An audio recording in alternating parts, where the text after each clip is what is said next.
Assalamualaikum warahmatullahi wabarakatuh. Halo semuanya. Perkenalkan, kami dari kelompok 15. Di sini kami akan menjelaskan kalimat dan ejaan kalimat efektif. Sebelumnya, perkenalkan nama saya Ahmad Syabana dengan nomor induk mahasiswa 2219123100004. Ini adalah anggota kelompok kami. Perkenalkan, nama saya Amanda Nisa dengan NIM 2210912320016. Perkenalkan, nama saya Arista Widya Hilika Rosadi dengan NIM 2210912220023. Perkenalkan, nama saya Nur Aulia Latifa dengan NIM 2210912320036. Ini kami akan membahas yang pertama, batasan dan fungsi ejaan, batasan kalimat efektif, syarat kalimat efektif, ciri-ciri kalimat efektif. Selanjutnya yang pertama adalah batasan dan fungsi ejaan. Batasan ejaan menurut pakar bahasa Badudu mengemukakan yakni pelambangan fonem dengan huruf. Merujuk pada pendapat ini, dapat dikatakan bahwa ejaan hanya dapat dilihat melalui bentuk huruf. Dengan demikian, untuk mengetahui kesalahan ataupun kebenaran penggunaan ejaan hanya dapat dilihat melalui bentuk tulisan. Sementara untuk bentuk lisan, kesalahan ataupun kebenaran penggunaan ejaan tidak dapat dilihat. Sebagai pembakuan dalam membuat tata bahasa. Selanjutnya adalah fungsi ejaan. Ejaan tidak semata-mata hanya digunakan untuk menulis kata atau kalimat dengan benar. Ejaan juga memiliki fungsi yang cukup penting dalam penulisan bahasa Indonesia. Siti Maimunah berpendapat dalam buku Bahasa Indonesia untuk perguruan tinggi tahun 2019. Fungsi ejaan diantaranya pertama, pemilihan kosakata serta istilah menjadi lebih baku sebagai penyaring unsur bahasa asing ke bahasa Indonesia sehingga tidak menghilangkan makna aslinya. Selanjutnya, untuk membantu mencerna informasi dengan lebih cepat dan mudah dikarenakan penulisan bahasa yang teratur. Penggunaan ejaan dapat membantu mencerna informasi dengan lebih cepat dan mudah karena penulisan bahasa yang lebih teratur.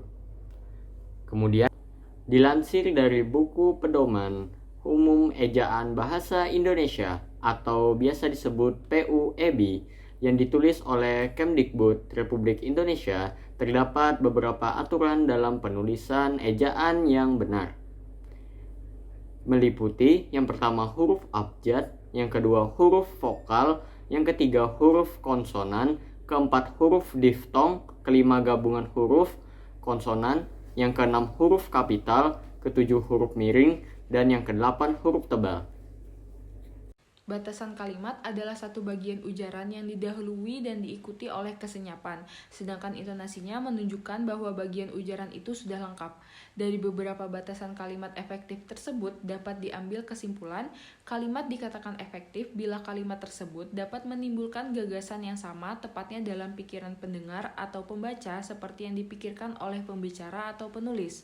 Diksi atau pilihan kata yang tepat akan membantu membentuk kalimat yang efektif. Kalimat dikatakan efektif apabila mampu membuat proses penyampaian dan penerimaan pesan berlangsung dengan sempurna. Sebuah kalimat yang efektif mempersoalkan bagaimana ia dapat mewakili secara tepat isi pikiran atau perasaan penulis atau pembicara, bagaimana ia dapat mengungkapkan pikiran atau perasaan penulis atau pembicara secara segar dan sanggup menarik perhatian pembaca atau pendengar terhadap apa yang dibicarakan. Kalimat yang efektif memiliki kemampuan atau tenaga menimbulkan kembali gagasan-gagasan pada pikiran pendengar atau pembaca, identik dengan apa yang dipikirkan pembicara atau penulis. Nah, syarat-syarat pada kalimat efektif yang harus dipenuhi di antara lain yang pertama adalah kesatuan gagasan. Yang dimaksud dengan kesatuan gagasan adalah terdapatnya satu ide pokok dalam sebuah kalimat. Dengan satu ide pokok tersebut, kalimat boleh panjang atau pendek, menggabungkan lebih dari satu kesatuan, bahkan dapat mempertentangkan satu sama lainnya. Asalkan ide atau gagasan kalimat tersebut tunggal. Yang kedua, kesatuan atau kontinuitas yang erat. Artinya adanya keseimbangan antara pikiran atau gagasan dan struktur bahasa yang digunakan. Ciri-ciri kesatuan dalam kalimat bisa berupa subjek dan predikat yang jelas, tidak terdapat subjek ganda, predikat tidak didahului dengan kata yang, dan sebagainya. Yang ketiga, kesejajaran atau paralelisme. Keparalelan atau kesejajaran dalam kalimat adalah penggunaan bentuk-bentuk bahasa yang sama dan digunakan dalam susunan kalimat. Demikian juga halnya kalau sebuah ide dalam kalimat yang dinyatakan dengan kata kerja tersebut, maka ide lainnya yang sederajat harus dinyatakan dengan jelas dengan jenis kata yang sama. Dan yang keempat, ada kehematan kata adalah penggunaan kata yang ringkas dan tidak bertele-tele, namun tidak mengurangi makna atau mengubah informasi. Kalimat efektif tidak menggunakan kata-kata atau frasa yang tidak perlu digunakan. Untuk menghindari pemborosan kata di dalam kalimat, hal yang harus diperhatikan adalah yang pertama, menghindari unsur yang sama pada kalimat majemuk, menghindari kesinoniman dalam kalimat, dan menghindari penjamakan kata pada kata jamak. Kalimat efektif tidak berarti wujudnya harus pendek, tetapi yang dipentingkan adalah kesamaan informasinya. Bila kalimatnya pendek tetapi membingungkan, dan bisa jadi kalimatnya panjang namun informasinya mudah dipahami. Untuk itulah kalimat efektif harus bercirikan kelugasan, ketepatan, kejelasan, kehematan, dan kesejajaran. Yang pertama, kelugasan. Kelugasan dalam kalimat efektif mensyaratkan bahwa informasi yang akan disampaikan dalam kalimat itu ialah yang pokok-pokoknya saja atau yang penting-pentingnya saja. Tidak boleh berbelit-belit, namun disampaikan secara sederhana. Yang kedua, ketepatan. Ketepatan dalam kalimat efektif mensyaratkan bahwa informasi yang akan disampaikan dalam kalimat itu harus jitu atau kena sasaran, sehingga dibutuhkan ketelitian. Kalimat yang tidak tepat tidak akan menimbulkan multitafsir, karena kalimat yang multitafsir pasti akan menimbulkan ketaksaan atau keambiguan, yaitu maknanya lebih dari satu, menjadi kabur atau bahkan meragukan.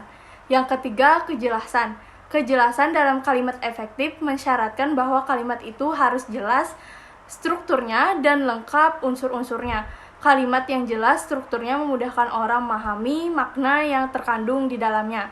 Ketidakjelasan struktur dapat menimbulkan kebingungan orang dalam memahami makna yang terkandung di dalamnya.